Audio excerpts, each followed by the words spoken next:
¿Qué tal? Vamos a retomar nuestro curso hablando ahora de la citología de moco fecal.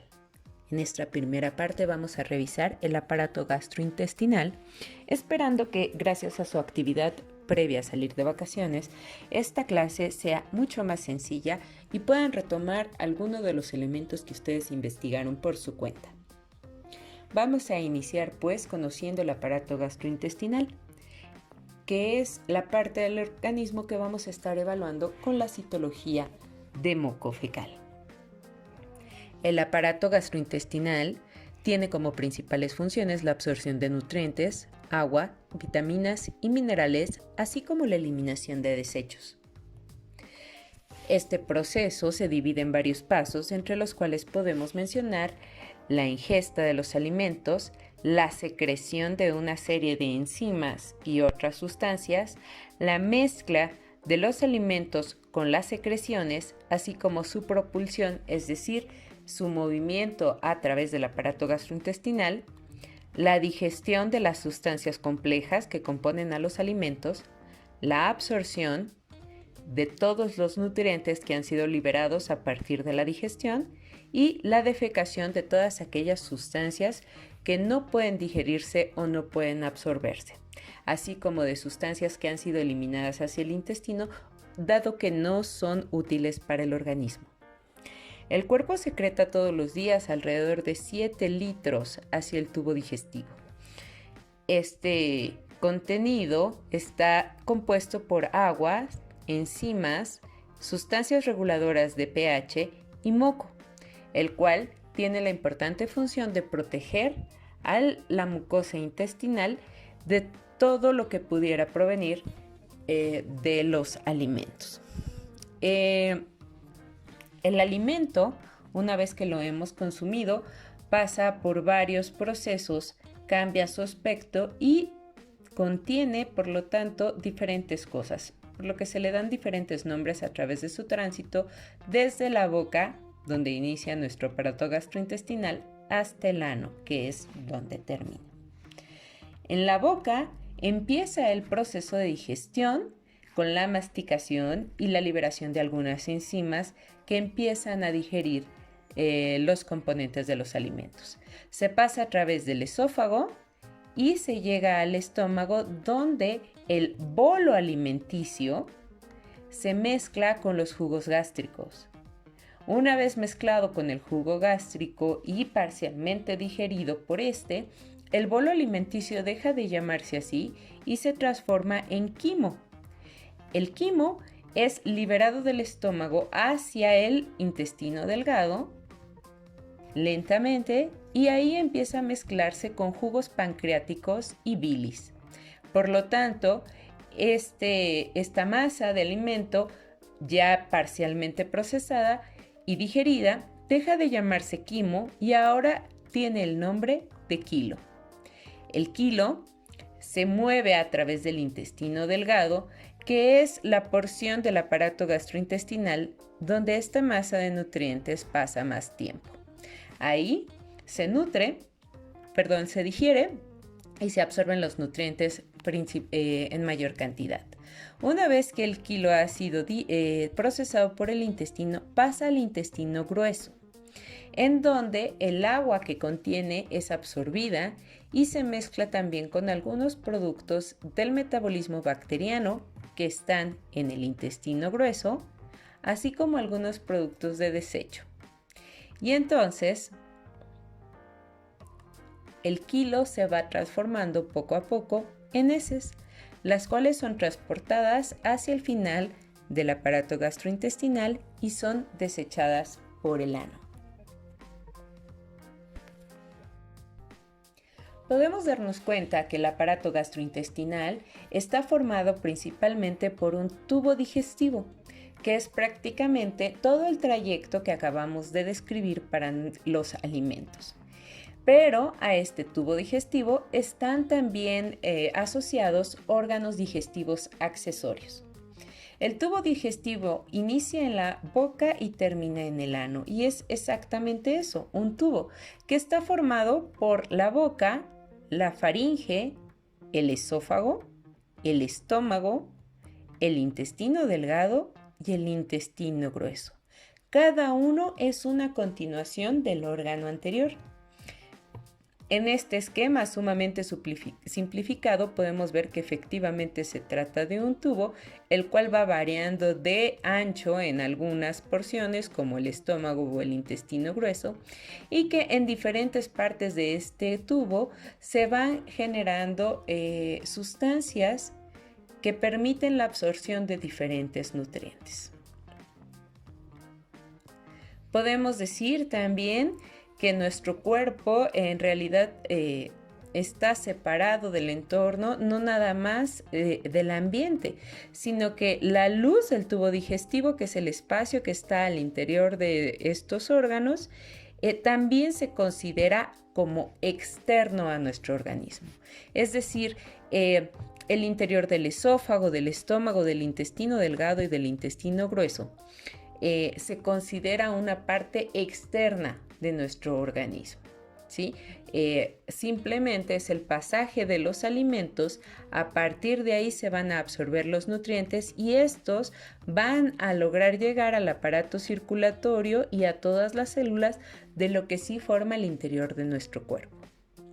Los órganos digestivos accesorios son aquellas estructuras que no forman directamente parte del tubo, pero que se encuentran asociadas a ellas para poder optimizar el proceso de digestión y absorción de nutrientes. Entre ellos están los dientes, la lengua, las glándulas salivales, que son 3, las parótidas, la submaxilar y la sublingual, el hígado, la vesícula biliar y el páncreas. Vamos a ver las funciones de cada uno de ellos. Durante todo el trayecto que tienen los alimentos desde la boca hasta el ano, una de las cosas más importantes que pasan es que las grandes biomoléculas de las que están hechos los seres vivos de los que nos alimentamos, ya sea animales, hongos o plantas, son degradadas, es decir, digeridas a sus formas más sencillas. Por ejemplo, los carbohidratos pueden ser polisacáridos, como el almidón, o también como algunos disacáridos como la sacarosa, la lactosa o la maltosa, y estos son pequeñas unidades de carbohidratos sencillos o monosacáridos que están unidas por enlaces covalentes. El sistema o aparato digestivo secreta enzimas que van a romper esos enlaces de manera que van a liberar pequeños monosacáridos que formaban parte de estas estructuras complejas. El principal monosacárido del que se alimentan nuestras células es glucosa. Sin embargo, los carbohidratos también pueden estar compuestos de otro tipo de azúcares como la galactosa y la fructosa. Estos también son liberados y son absorbidos por el intestino. Las proteínas, que son todos estas grandes moléculas que forman parte del músculo, de las células y demás, pero sobre todo en el músculo es donde son muy abundantes, es decir, en la carne de la que nos alimentamos, son grandes cadenas de diferentes aminoácidos que están unidos entre sí por un enlace que se llama enlace peptídico, que también es un enlace covalente. Entonces, el aparato digestivo genera enzimas que van a romper estos enlaces y entonces de la gran cadena de aminoácidos llamada proteína ya quedan libres los aminoácidos solos o pueden incluso quedar en un principio cadenas más cortitas a las que llamamos péptidos. Entonces, las proteínas se pueden descomponer en péptidos o en aminoácidos individuales y estos ya pueden ser absorbidos por el intestino. Las grasas y aceites, también llamados lípidos, están formados por una molécula de glicerol que aquí está representada como un rectángulo rosa y a este se le pueden unir hasta 3 ácidos grasos y esto forma los aceites y otras grasas que consumimos en todos los alimentos, ya sean vegetales o animales.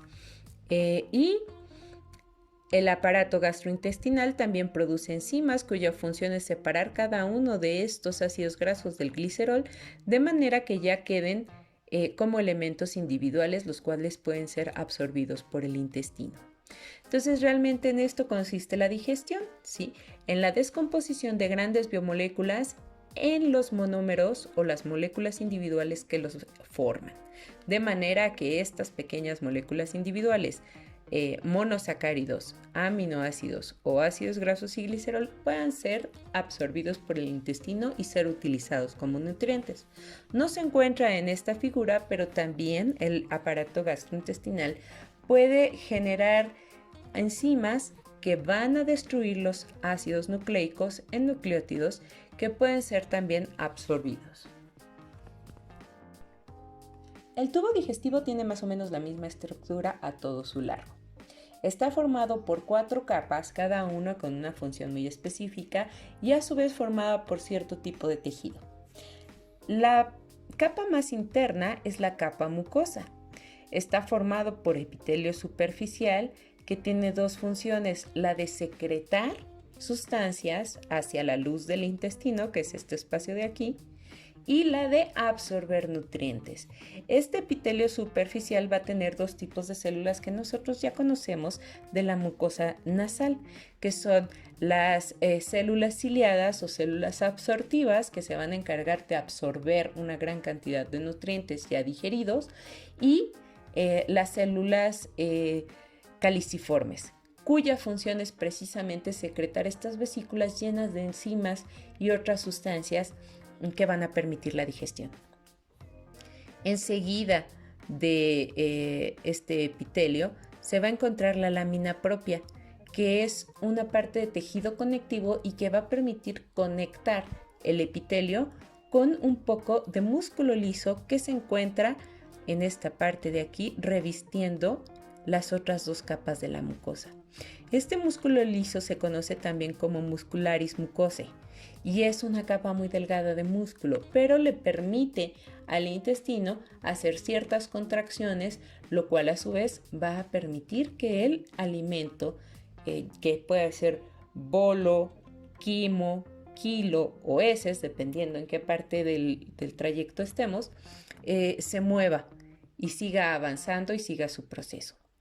Después de esto, que es ya sería la última parte de la capa mucosa, tenemos la capa submucosa, aquí representada en amarillo. La capa submucosa es tejido conectivo, es decir, es tejido que permite la unión, en este caso de la capa mucosa, con otra capa que es el músculo liso.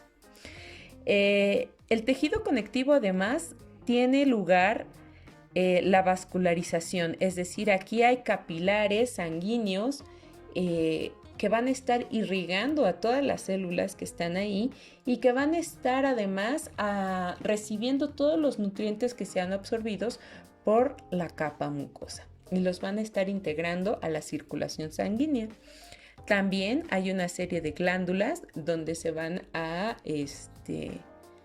secretar diferentes sustancias y tiene también el plexo submucoso. El plexo submucoso son células nerviosas, son neuronas y el intestino sobre todo el aparato gastrointestinal, pero sobre todo los intestinos están fuertemente inervados. Es el segundo sitio donde hay más neuronas después del cerebro. Entonces, este plexo submucoso es muy importante porque controla las contracciones de todo el músculo liso que está en el tubo digestivo.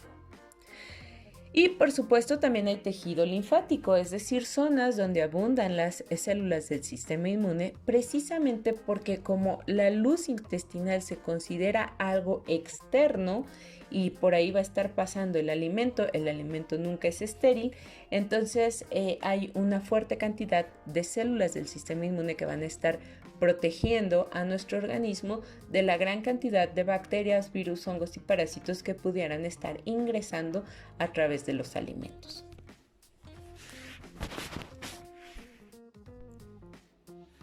La siguiente capa es la capa muscular, la cual varía dependiendo del trayecto en el que estemos hablando.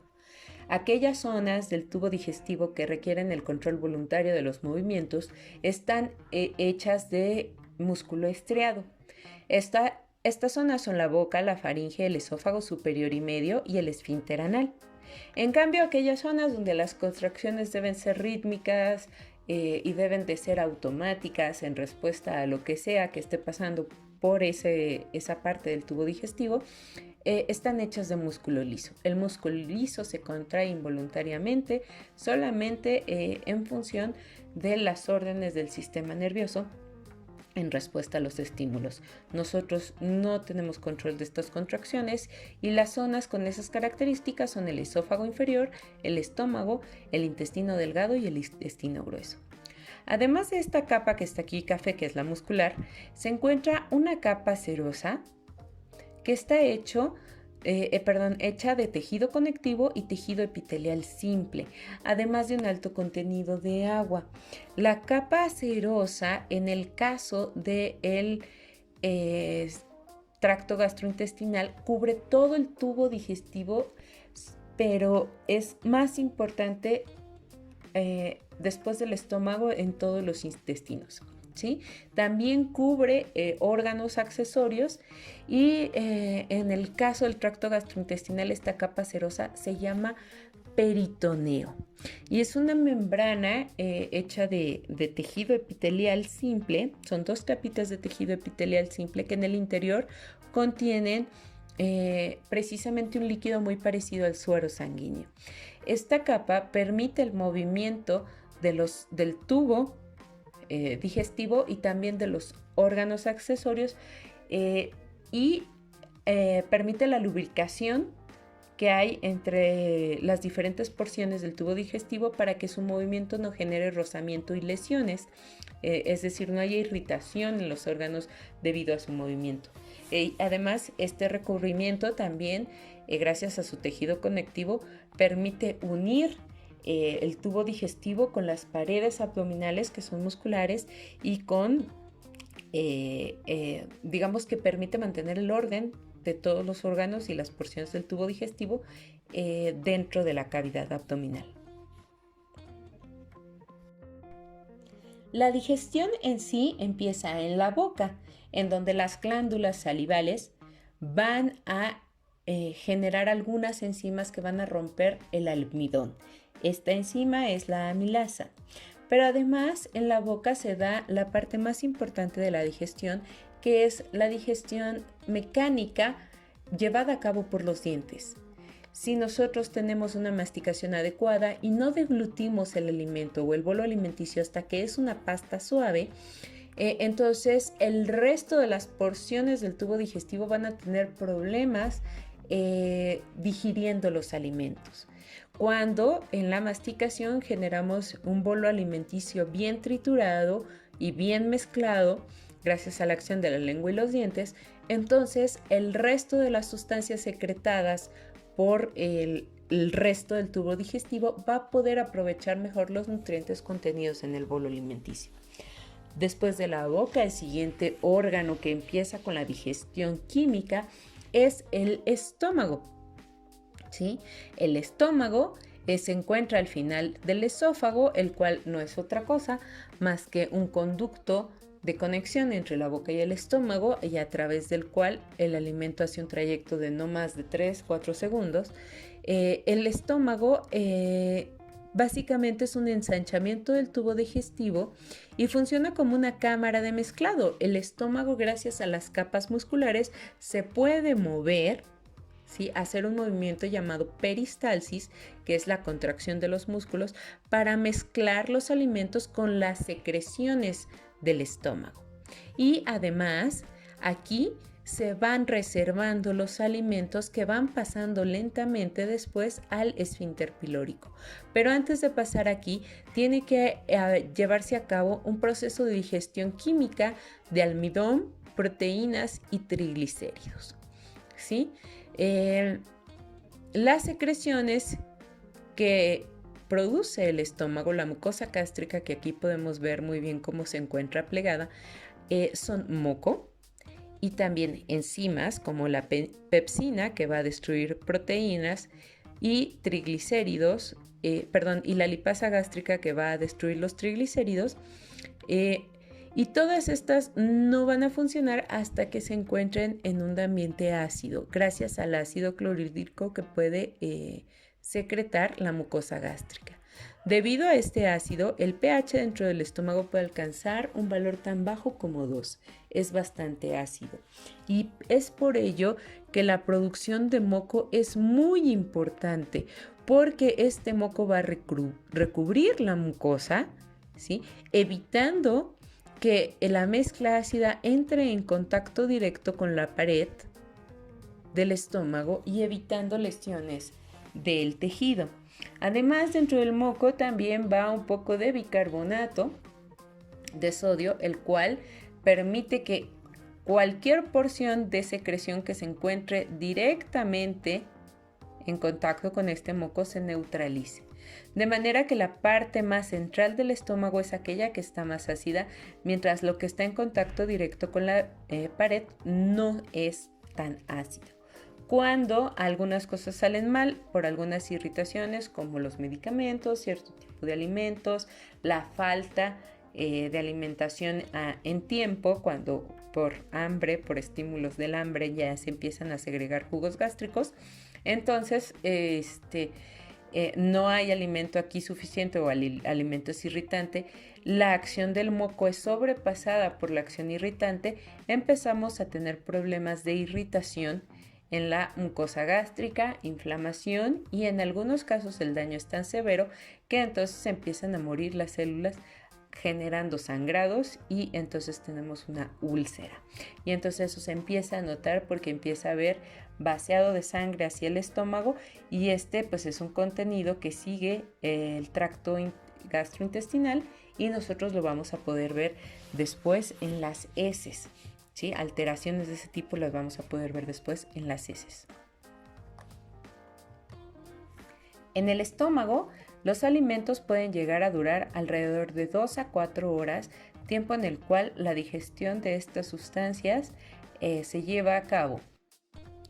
Durante ese tiempo, el quimo, que ya es la mezcla del bolo alimenticio con el jugo gástrico, va a pasar poco a poco y en pequeñas porciones a través de esta puerta muscular que está aquí, que es el esfínter pilórico, para ir desplazándose poco a poco por el intestino delgado.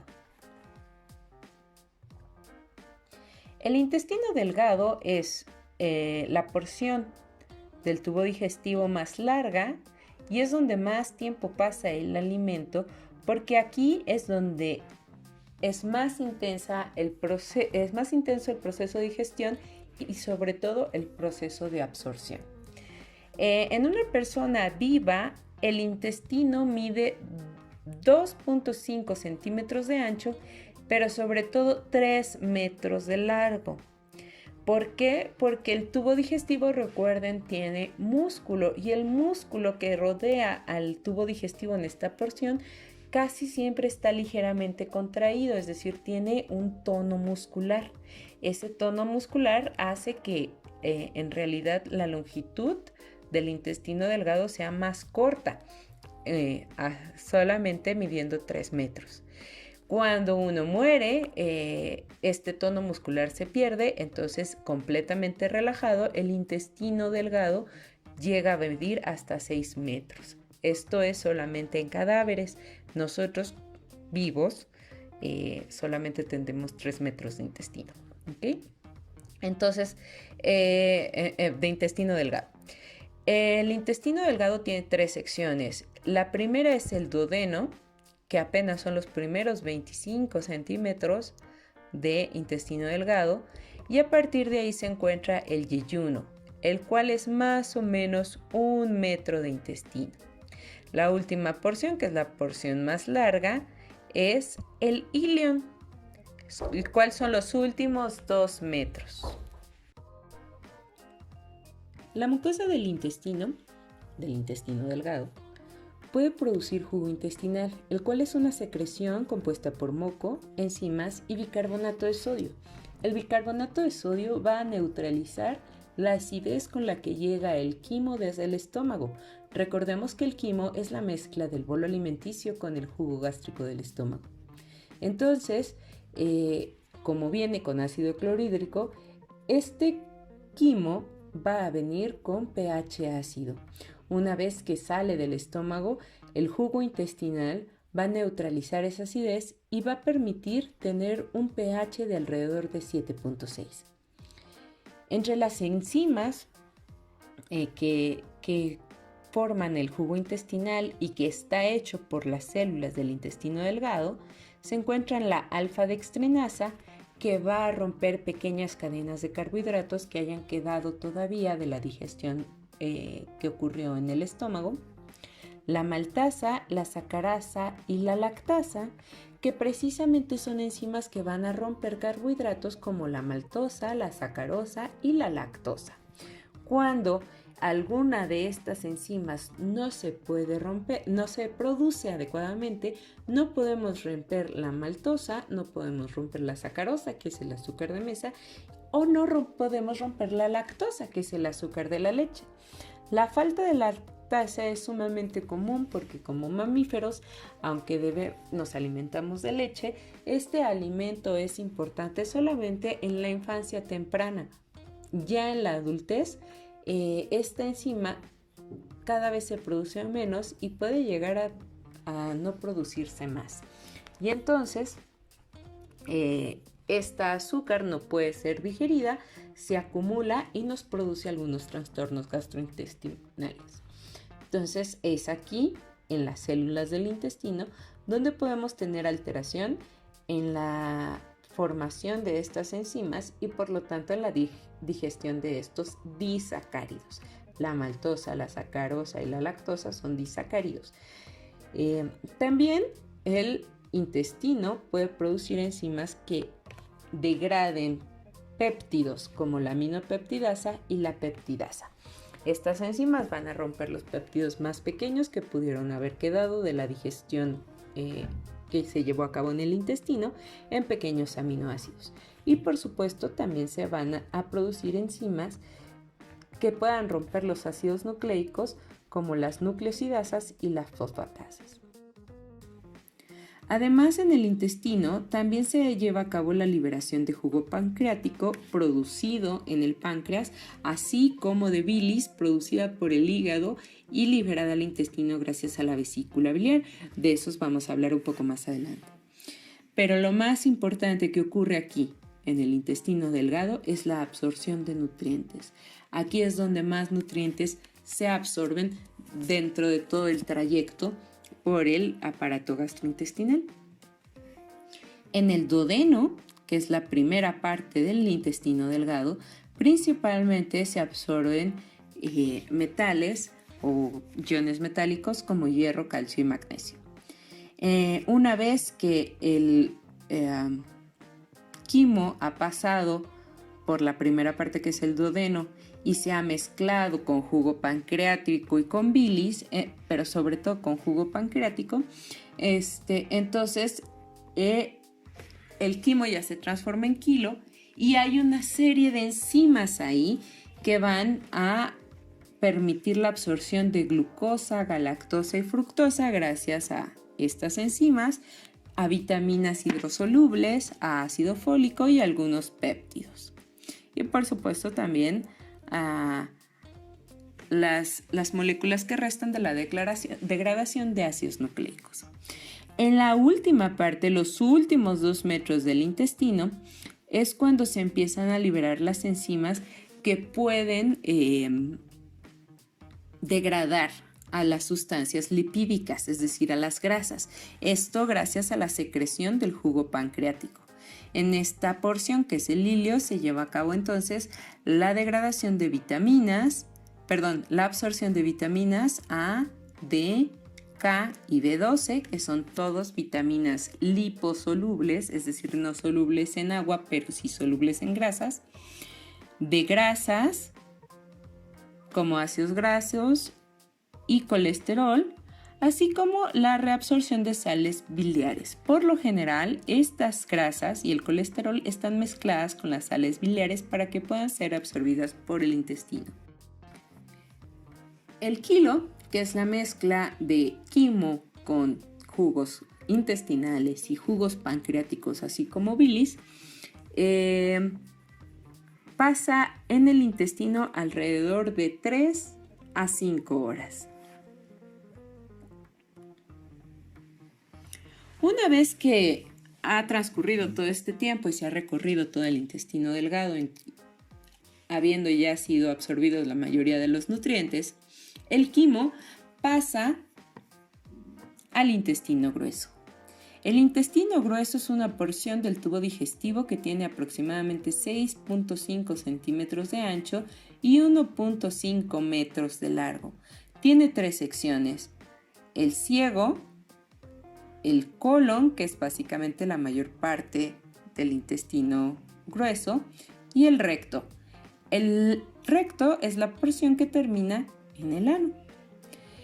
El ciego es una porción de apenas 6 centímetros que tiene como la función de saco, es decir, va a recibir ahí el kilo que ha pasado por todo el intestino delgado.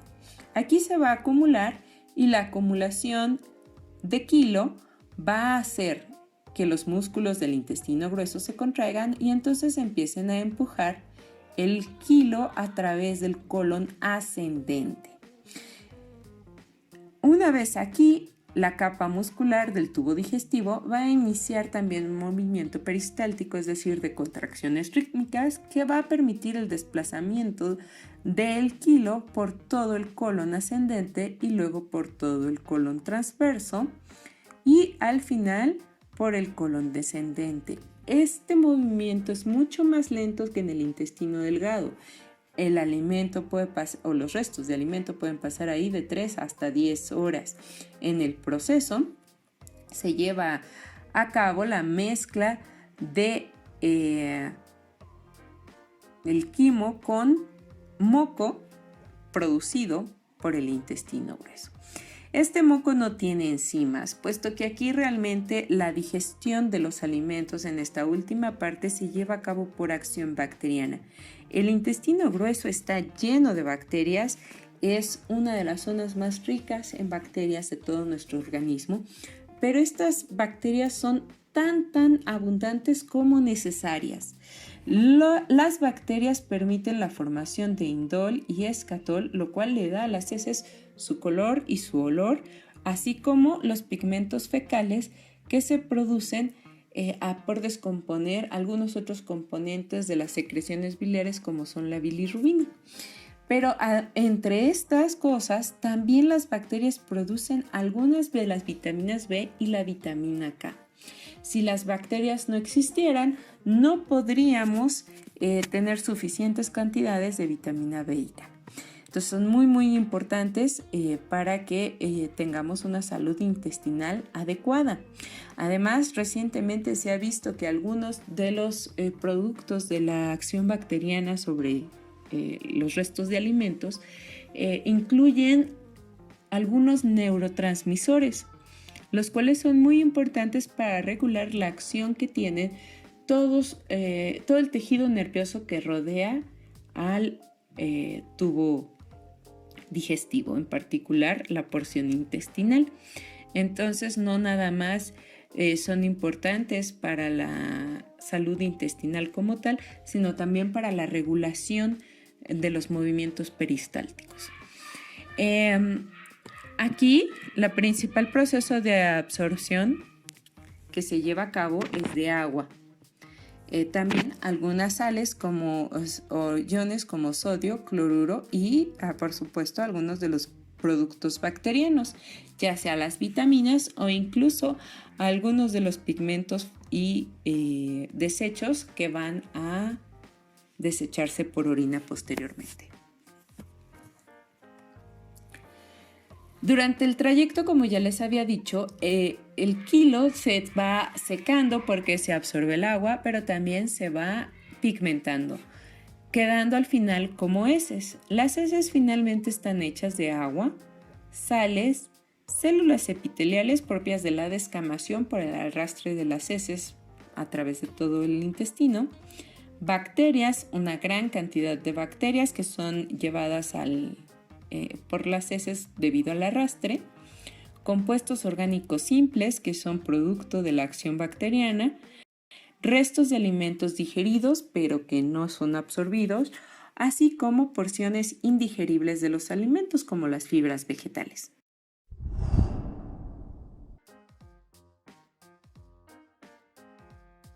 Hablemos ahora de los órganos accesorios del aparato digestivo. Uno de ellos es el hígado, el cual es el segundo órgano más grande del cuerpo solo después de la piel. Puede llegar a pesar 1.4 kilogramos en un adulto. Es una glándula. ¿Qué quiere decir esto? Que es un órgano que se encarga de producir sustancias no para sí mismo, sino para otros. Puede ser que las envíe al torrente sanguíneo o puede ser que las envíe al exterior. En el caso de la digestión, pues el hígado produce sustancias que se van a la luz del intestino, lo cual, como ya vimos previamente, es considerada una parte externa a nuestro organismo. Como órgano tiene dos grandes secciones, de manera muy general, el lóbulo izquierdo y el lóbulo derecho, pero estas están conectadas por una serie de conductos, como son los conductos biliares, que aquí están representados en verde, las venas y las arterias. De manera más microscópica en el tejido, está organizado en lobulillos. Los lobulillos hepáticos son organizaciones de células que tienen esta forma hexagonal, ¿sí? Cada uno de estos pequeños cuadritos sería una célula hepática o hepatocito, que es la célula que lleva a cabo todas las funciones del hígado. Y también se encuentran algunas células de Kupffer, que son macrófagos que están vigilando cualquier cosa que pudiera entrar o que pudiera atacar al hígado mediante los conductos capilares. Tenemos también varios conductos. Algunos son venosos, otros son arteriales y están por supuesto los conductos biliares. Recordemos que las venas son aquellos capilares o vasos sanguíneos que transportan sangre desoxigenada, mientras que las arterias son aquellos conductos o vasos sanguíneos que transportan sangre oxigenada. Entonces, los lobulillos hepáticos tienen una serie de capilares. Por ejemplo, están aquellos capilares que derivan de la vena porta. La vena porta es muy importante, aquí la podemos ver en morado. La vena porta proviene de todos los capilares del intestino. Es decir, la mucosa gástrica absorbe, los nutrientes pasan a los capilares y los capilares se juntan todos en la vena porta. La vena porta va directamente del intestino hacia el hígado, de manera que todo lo que se absorbe durante la digestión pasa primero por el hígado y de ahí se va al resto de la circulación sanguínea. Eso es muy importante porque el hígado tiene muchas funciones, entre ellas la de procesar los nutrientes, empacarlos para que puedan circular por el resto del sistema circulatorio y también la de anular cualquier efecto tóxico de sustancias que podamos estar ingiriendo, ¿sí? Los fármacos, los colorantes, los conservadores, toda sustancia que pudiera estar ingresando y ser absorbida por el intestino, primero pasa por el hígado transforma estas sustancias en sustancias que se puedan eliminar por la orina y entonces ya transformadas estas sustancias entran a torrente sanguíneo. Entonces es muy importante el papel del hígado en procesar todo lo que ha sido absorbido para que pueda ser utilizado por el organismo o desechado por la orina. Entonces estos capilares azules que se ven aquí pueden provenir de la vena porta, ¿sí? Que traen todo lo absorbido por los intestinos y permite que estas sustancias entren en contacto con los hepatocitos y sean transformados. Entonces, la vena porta y sus capilares se consideran una vía de entrada al hígado. Pero además también hay capilares de la arteria hepática. Esta arteria proviene del corazón, que está enviando sangre oxigenada a todo el organismo, y entonces viene por aquí y permite que las células del hígado, los hepatocitos, puedan tener acceso al oxígeno necesario para su metabolismo. Entonces, la arteria hepática y sus capilares se consideran también una vía de entrada al hígado, en este caso de oxígeno. Todas las células van a transformar las sustancias, van a organizar los nutrientes y los van a sacar para que a partir de ahí ya se vayan al resto de los tejidos y órganos de nuestro cuerpo.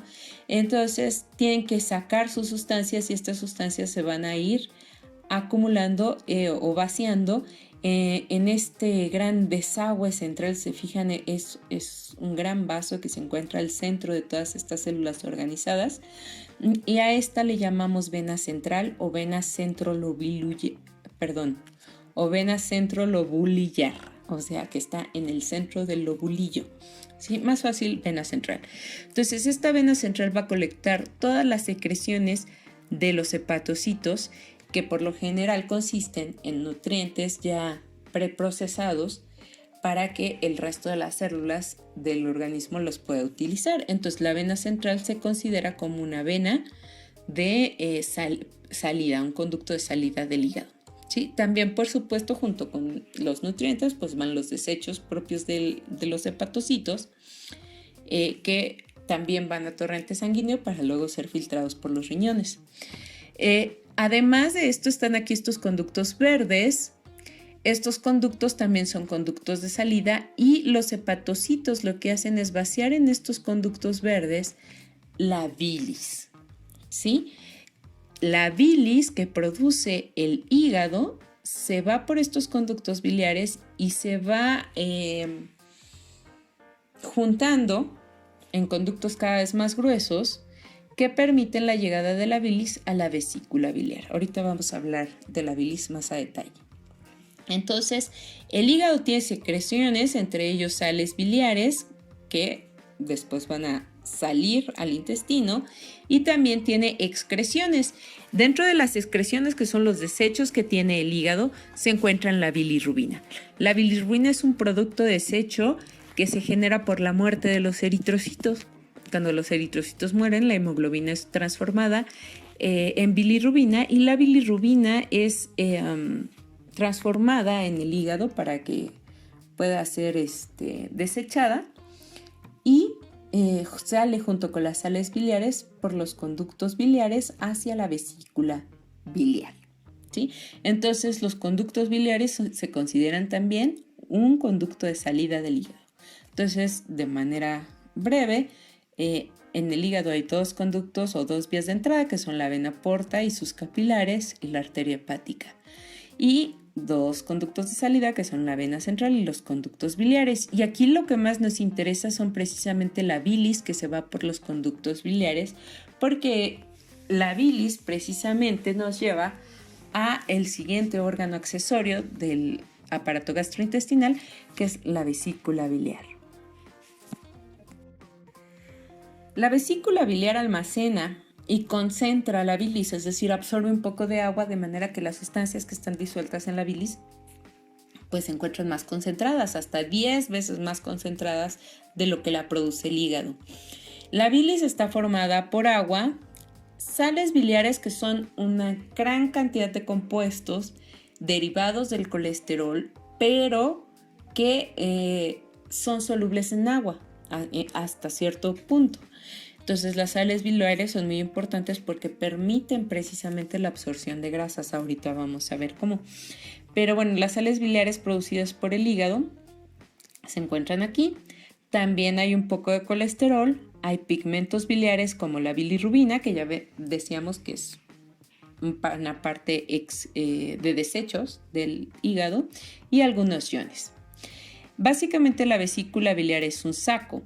La capacidad es de 30 a 60 mililitros normalmente, aunque puede llegar a contener un poco más. Cuando la vesícula contiene bilis, esta puede expulsarla hacia el intestino delgado en presencia de lípidos. Cuando por alguna razón la bilis contiene una gran cantidad de colesterol o muy pocas sales biliares, la bilis empieza a cristalizar formando pues precisamente cristales, cuerpos sólidos que empiezan a acumularse al interior del saco vesicular. Es decir, aquí como se ve en la imagen. Eso genera inflamación, genera dolor, genera un proceso patológico, o incluso si los cálculos son pequeños y pueden llegar a pasar por los ductos, puede haber obstrucción de los ductos, lo cual evitaría que la bilis salga al duodeno. Es muy importante que la bilis salga al duodeno porque la bilis permite emulsificar las grasas. ¿Qué quiere decir emulsificar las grasas? Que permite de alguna manera que las grasas se mezclen con el líquido del quilo, ¿sí? Entonces, de esa manera, formando estas pequeñas burbujitas de grasa pequeñitas, que es lo que ocurre durante la emulsificación, el intestino puede ahora sí absorber estas pequeñas gotitas de grasa. Si no hay una emulsificación, las grasas forman grandes gotas y no se puede absorber, no pueden pasar a través de la pared intestinal. Entonces, en el momento que haya una obstrucción biliar, ya sea por cálculos o a lo mejor por algún crecimiento como algún tumor, nosotros vamos a ver eso como un problema de absorción de grasas y eso se puede notar en el examen coprológico. Otro órgano accesorio del aparato gastrointestinal es el páncreas. El páncreas es un órgano muy importante. Es una glándula, es decir, produce cosas no para sí mismo, sino para ser exportadas para que otros órganos, otros tejidos lo utilicen. Es un órgano que tiene de 12 a 15 centímetros de longitud y aproximadamente 2.5 de ancho en promedio, aunque tiene varias secciones con un ancho distinto. Está la cabeza, aquí, muy cerca del duodeno, el cuerpo y la parte final que se va haciendo cada vez más delgada, que es la cola. Al interior del páncreas las células están organizadas en acinos, que son grupos de células que van a soltar sus secreciones hacia un mismo conducto. Hay dos tipos de acinos, los exócrinos, que son aquellas células que van a producir sustancias para el exterior, es decir, que van a ser secretadas a la luz del intestino, y los endocrinos, que son células agrupadas para secretar productos hacia el torrente sanguíneo, principalmente hormonas, de la cual la más conocida, yo creo que ustedes la han escuchado, es la insulina. Para nosotros los que nos interesan en este momento son los acinos exócrinos, que son los que van a secretar el jugo pancreático. El jugo pancreático es muy importante, está formado de agua, sales, bicarbonato de sodio en gran cantidad, que es lo que va a regular el pH del quimo que viene del estómago, y enzimas muy importantes que van a permitir la ruptura de proteínas, de carbohidratos, de lípidos y de ácidos nucleicos. Entonces, entre las enzimas que produce el páncreas está la amilasa pancreática, la tripsina, quimiotripsina, enzimas muy potentes que pueden romper proteínas con mucha facilidad, la carboxipeptidasa y la elastasa. Además, también está la lipasa pancreática, que permite precisamente el rompimiento de las grasas para liberar los ácidos grasos y el glicerol, y enzimas como la ribonucleasa y la desoxirribonucleasa que precisamente van a romper a los ácidos nucleicos. Gracias al bicarbonato de sodio precisamente es que se logra que en el intestino se tenga un ambiente de 7.6. Entonces, Una vez que se secreta el jugo pancreático, se lleva a cabo la digestión en el intestino de las diferentes moléculas, se puede llevar a cabo la absorción de nutrientes. El jugo pancreático es muy importante y es en ausencia de esta secreción, el paciente puede tener problemas de digestión o de absorción de los nutrientes, ¿sí? Entonces tenemos en las heces restos de proteínas, como por ejemplo de fibras musculares, si es que se comió carne, que no están digeridas, y eso lo podemos ver en el examen coprológico. También podemos estar teniendo un problema de poca emulsificación de grasas, porque también como no hay liberación de lipasas, las grasas no se degradan y por lo tanto no se pueden emulsificar tan fácilmente. Entonces no se pueden digerir, no se pueden emulsificar, y eso se ve en el examen citológico. También puede haber un problema de almidones, y entonces un problema de que no se puede degradar los almidones completamente gracias a que no hay secreción de amilasa, y entonces vamos a ver la presencia de almidón en las heces. Cuando nosotros tenemos una serie de problemas en el páncreas, vamos a tener también problemas digestivos, vamos a tener problemas de digestión y de absorción de los nutrientes, y eso se va a notar. De ahí que es muy importante la salud pancreática, y el páncreas puede inflamarse por muchas cuestiones. Puede haber un tumor, puede haber una infección viral, puede haber una obstrucción por cálculos vesiculares que a su vez afecta al páncreas, y puede haber un problema inmunológico crónico llamado fibrosis quística, en la cual el tejido del páncreas deja de tener células que secretan, por ejemplo, el jugo pancreático, y estas células son sustituidas por tejido del tipo de las cicatrices, tejido fibroso. Entonces se pierde la función, deja de haber jugo pancreático, y entonces el paciente empieza a tener problemas digestivos también, ¿sí? Entonces hay una serie de enfermedades que pueden diagnosticarse debido a los efectos que tiene la disfunción del páncreas en el proceso digestivo. Y entonces eso se puede ver en el examen coprológico funcional, que incluye por supuesto la citología de moco fecal. Entonces, precisamente gracias a que las disfunciones, ya sea del tubo digestivo, de los órganos accesorios, se van a reflejar en lo que queda en el resto de los alimentos, es decir, ya en las heces al salir, es muy importante que nosotros vayamos ubicando qué problemas puede haber en cada parte del tubo digestivo y cómo se va a ver eso reflejado en las heces. Precisamente para esto ustedes van a trabajar por equipos, van a utilizar Teams para la digestión y van a subir un archivo a Classroom. Este archivo va a ser una tabla como esta que está aquí en la diapositiva, donde se enlistan algunas de las partes importantes que pueden generar alteraciones en caso de que tengan alguna enfermedad o alguna disfunción. Y entonces, para hacer esta tabla, ustedes van a discutir cuál es la función de cada uno de estos órganos. Para esto, esta parte debe ser muy fácil, porque además ustedes ya investigaron esta función previamente en su infografía.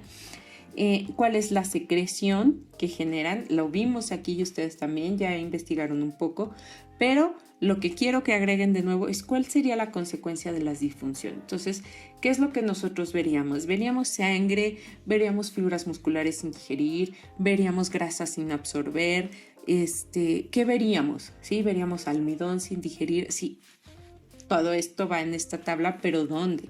Sí, ¿Qué órgano que no está funcionando bien es el que genera la presencia de estas sustancias en las heces?